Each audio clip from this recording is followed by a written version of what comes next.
Alright, so we are deeply into the DLC that is Beyond Light for Destiny 2, and I gotta say, it's been pretty good so far. Now, I held off on talking about the DLC in its whole, or a review of some sorts, until I'd really gotten my teeth into it. I've run the raid a number of times. I'm just flexing the new rocket launcher here. I got that on my third completion. I've maxed out my lure charge. I've done almost all the Europa activities, and you'll notice I'm not running around in Europa. Europa's fun, but there's not a whole lot to do just mindlessly. You kind of go there for jobs, but you don't really just run around Europa a whole lot. I will say though, right off the bat, the Destiny 2 DLC is good. It's not amazing, it's not jaw-dropping, it's not Forsaken, but it's good. It's got a fair amount of content. I think the balance overall for PvP is exceptional, just except for stasis. And I think that the raid was absolutely fantastic. It's my favorite raid to date. I really enjoyed some of the simpler raids, like Spire of Stars, Eater of Worlds, and Leviathan. Scourge of the Past was probably my favorite raid in the entire game. The new raid kind of feels like Scourge of the Past, in my opinion. It's kind of got that vibe to it. It's not as... it's got a good scale to it, but the way it functions, it's just got a very similar feel to Scourge, in my opinion. I was one of the people day oneing it. I didn't finish the day one, but I did have a great time with it. Spent about 9 hours in it, and then I've run it several times. I've gotten stuff like the Sparrow, the Launcher, the Ghost. I'm working on doing a Flawless sometime soon, which should be fun. So the raid's fantastic. Let's talk about Europa. Europa is probably the largest planet currently in the game, and probably the largest planet ever put in the game. Between the size of the raid in-game, the size of Bray Industries, the size of Rise Reborn, and the size of just the area itself, it is massive. There's lots to do there. I kind of blitzed through them. I have no life this DLC, but there is a lot of barracks quests.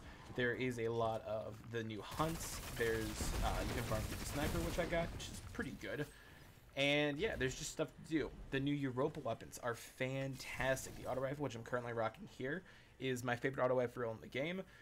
Good DPS, good handling, looks great, feels great, just really exceptional. The new handgun, really good. The new shotgun was nice until they released the Heritage, which is just an objectively better version of Bone Chiller. But the new shotgun's fine. It's got really nice sights. Just overall, the weapons are really good. And on a tangent, like talking about weapons, they're also added Wraithborn hunts. Wraithborn hunts, I don't know. It doesn't really matter. The hunts are the opposite. The hunts have some of the fucking worst weapons I've ever seen. It's a 600 RPM SMG, which I know they're popular, but I don't understand why. They're pretty terrible in my opinion. Added a grenade launcher with some okay rolls, but you know, interference exists, so really if you know the grenade launcher, none of the rolls are better than interference. Deafening Whisper is the one good one. That is a breach load grenade launcher, which is fine. It's a wavelength, so you know, it's usable. And then they added a linear fusion rifle, and I think it might be one of the best linear fusion rifles in the game. The problem is it's a linear fusion rifle. Unless you're the Arbalist, there really is no need for linear fusion rifles. So yeah, weapons are kind of hit and miss, but I think mostly hit the raid weapons. I'm looking at some LMGs right here. I didn't go over them, but I have one that's got dynamic sway and moving target. I got one that's got unrelenting and focus perk. And the LMG is really fun. It's basically just a Hammerhead 2, and it's got a little barcode that if you scan it, it just says like Hammerhead 2 or something like that. So that's neat. New sidearm is new hand cannon. Not sidearm is a 180, which I'm not really personally a fan of. I'm more of a 120 guy myself, but you know, it's fine.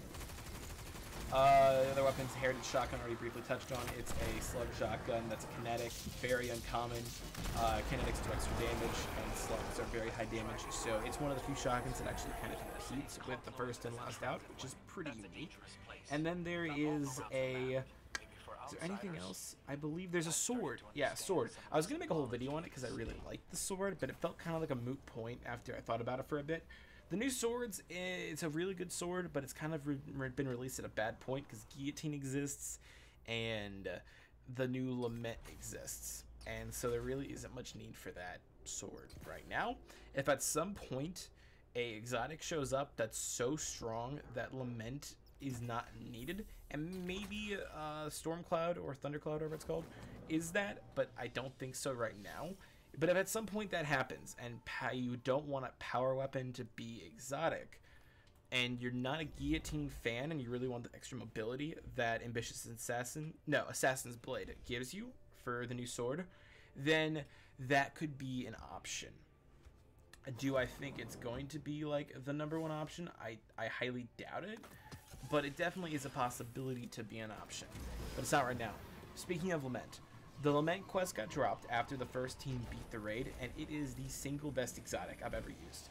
I know people really hyped up the new rocket launcher, and I like the new rocket launcher, but the Lament straight up one-shots most bosses.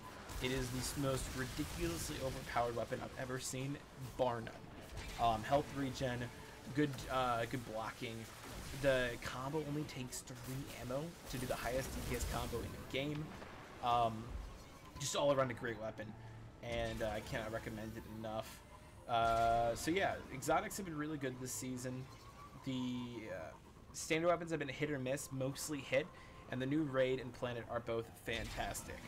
Switch to PvP for a bit. I've played a lot of PvP this season, and I am absolutely loving it. Honestly, this is a really balanced PvP. Stasis is annoying. The first week was really bad, but aside from that, 120 hand cannons, specifically the Sturm, are currently like the most fun guns to use, in my opinion.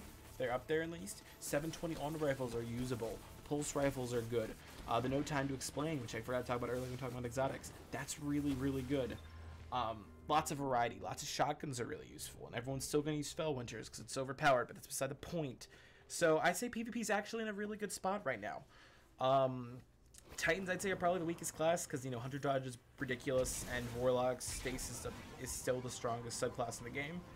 But, you know, you can do well. I've been pretty consistently in my survival matches so far, dropping 30-40 a game, and I'm sure it'll slow down at some point when I start stacking up more wins. But until then, I'm really enjoying, you know, using a Sturm grenade launcher shotgun combo. Gambit, I know people don't really care about Gambit. I like Gambit, but Gambit's in a really shitty spot right now. I don't think Gambit, the new version of it, really allows for give and take playstyle. I think it kind of just is a give. If you get your boss down first, you've won. It's way too easy to nuke the boss unless it's the Servitor.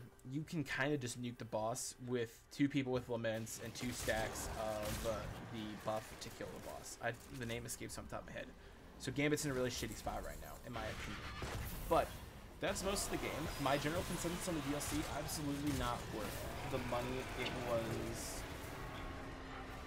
It wasn't worth $60. It just wasn't. I'm sorry. With how much content was removed, this DLC was not worth it. I think if as much content hadn't been removed and this DLC was like $30-40, it would be slightly better received. Because I do think it's a really good DLC. The raid is really good. The armor and the weapons added are, for the most part, very good. I like it. I really enjoy it, and I've no-lifed it. And I've done like the raid a bunch of times, and I've done PvP. I've already upped my Valor like 4 times already, and I've already reset my Gambit once, and I've done strikes, and I've farmed for new weapons. So I really like it. Tiny little side note, they brought back the 7 Seraph and the Kalos weapons to the standard drop pools, and I didn't know that there was a 360 7 Seraph pistol. It's a beautiful weapon. I love that shit. So yeah, I think it's really good. I think the price point was a little bit high, and a little bit too much content was removed. My sweet spot would have been keeping the Black Armory shit in. I think keeping the Forges, the Hammerhead, Scourge of the Past, and those weapons would have made this DLC feel a lot more like it was filling a hole and more adding on. Because honestly, if you don't have the DLC, there's nothing to do in this game. Honestly. If you don't have all 3 DLCs, there's no reason to play Destiny right now. Without the DLC weapons, PvP is absolutely ass. Without the DLC, there's nowhere to explore but Earth and the Cosmodrome. Without the DLCs, you can't do any of the current raids. Without the DLCs, you can't do half the current strikes. It's just not a good situation. So, I feel like they should just start charging for the game and stop trying this DLC thing. I know why they do it, but in my personal opinion, it doesn't really feel good. It just feels scummy, honestly. But yeah, that's my whole opinion for it. I like the DLC. I would definitely recommend, if you have this money to get into it and you really like Destiny or have in the past, give it another shot. You'll probably enjoy it. But if not, I don't blame you. It's a lot of money to just get into a DLC for a game that has other DLC. I have more opinions on it, but most of them are kind of negative, and I don't really want to like dump on it because they're just nitpicky stuff, like Shadowkeep weapons being sunset for some fucking reason, despite it being a paid DLC. But I'm gonna leave it there. Mostly positive. I think it's good, and yeah. If you like the video, give it a thumbs up because it makes my tiny PP feel very, very large in size. And if you like the content or want to give a little bit of attention to an aspiring content creator, shoot me a sub. I do not do sub for sub, but I will do a sub for a sub sandwich. I will be sponsored by Subway by the end of next year. You can count on it. That's all I got for you. Thanks for stopping by. Deuces.